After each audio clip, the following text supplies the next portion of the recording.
ഞാൻ റഹീം. റെസിസ്റ്റൻറ്റ് ഫോഴ്സുമായുള്ള എൻ്റെയും ഗ്ലാഡിൻ്റെയും ഫൈറ്റിന് 1.5 മാസത്തിനു ശേഷം ഞാൻ വീണ്ടും പിടിയിലായി. റെസിസ്റ്റൻസിൻ്റെയല്ല, എഫോഡിയൻ്റെ, അഥവാ ബ്രദർഹുഡ് ഫോർ ടുമോറോയുടെ. ബ്രദർഹുഡായിരുന്നു എഫോഡിയൻ്റെ മെസ്സേജ് ബിയറേഴ്സ്. എന്നാലിപ്പോൾ ഇന്ത്യയിൽ ബ്രദർഹുഡ് പൂർണ്ണമായും എഫോഡിയൻ്റെയായി മാറുന്നു. നാളെ മുതൽ എല്ലാം എഫോഡിയൻ തന്നെ. അതിനു ഭാഗമായി അവർ ആദ്യമായി തിരിഞ്ഞതും ശേഖർ കുമാറിലേക്ക് തന്നെ, ഞങ്ങളുടെയൊക്കെ ഗോഡ് ഫാദർ. ഇപ്പോൾ എനിക്ക് ശേഖർ സാറിനെ കാണാം.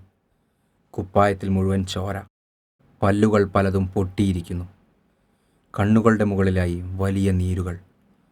വരുൺ റാസയുടെ ആളുകൾ അദ്ദേഹത്തെ ക്രൂരമായി മർദ്ദിച്ചിരിക്കുന്നു.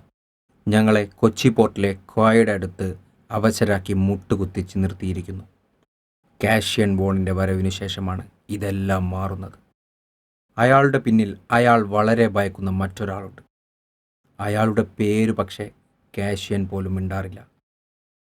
ആകെ ഞാൻ കേട്ടിട്ടുള്ള വാചകം the rain will fall soon എന്നാണ്. ജനസിസ് ബയോടെക്സിലെ doctor Sathyanath Murthy day of ജനസിസിന് മുന്നേ ശേഖറിന് കുറച്ച് രേഖകൾ കൈമാറിയിരുന്നു.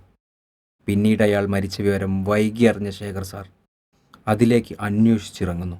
ആളുകൾ ഈ രീതിയിലായ ബയോഗ്യാസിൻ്റെ മറ്റൊരു രൂപം മെത്തായും വൈറ്റമിൻ ടാബ്ലറ്റ്സായും കൊച്ചിയിലും ഹാർബർ സിറ്റിയിലും വരെ എത്തിയിരിക്കുന്നു. എല്ലാം ശേഖർ സാറിൻ്റെ ഹാർബർ പ്രിവിലേജ് വഴി. കൂടെ നിന്ന വിശ്വസ്തർ വരെ കൂട്ടമായി ചതിച്ചിരിക്കുന്നു. ഈ രഹസ്യമറിയാവുന്ന മറ്റൊരു സയൻറ്റിസ്റ്റ് ഡോക്ടർ രാംനാഥിനു ശേഖർ അഭയം കൊടുത്തു. ഒടുവിൽ ഹാർബറും നഷ്ടമായി.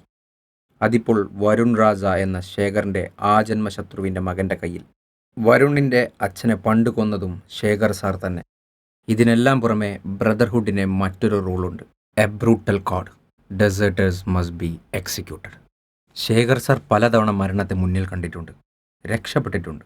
എന്നാൽ ഇതങ്ങനെ ഒരു സാഹചര്യമാണോ എന്ന് സംശയമുണ്ട്. കാഷ്യൻ ബോൺ അവിടേക്ക് കടന്നു വന്നു. റാസയോട് പറഞ്ഞു, what are you waiting for Raza? Finish him. Raza അടുത്തേക്ക് നടന്നു. തൻ്റെ യക്കൂസ ബോഡി ഗാർഡ്സിൻ്റെ കയ്യിൽ നിന്നും ഒരു കട്ടാന എടുത്ത് മുട്ടുകുത്തി നിൽക്കുന്ന ശേഖറിൻ്റെ കഴുത്തിൽ വച്ചു. എൻ്റെ അച്ഛൻ്റെ ജീവനെടുത്തപ്പോൾ അയാൾ പകരം ചോദിക്കാൻ ഒരു മകനെ ബാക്കി വെച്ചു. നിന്റെ മകൻ വർഷങ്ങൾക്ക് മുമ്പേ മരിക്കുകയും ചെയ്തു. ഇനി പകരം ചോദിക്കാൻ ഒരു ആൺതരി പോലുമില്ലല്ലോ.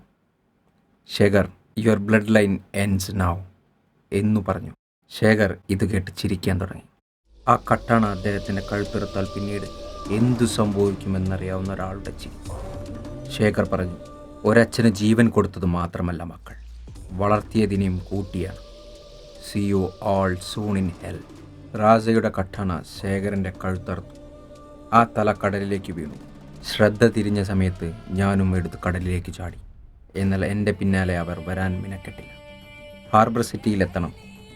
ഈ വിവരം അവളെ അറിയിക്കണം, കഠമാതയെ, ക്ലാഡിനെ.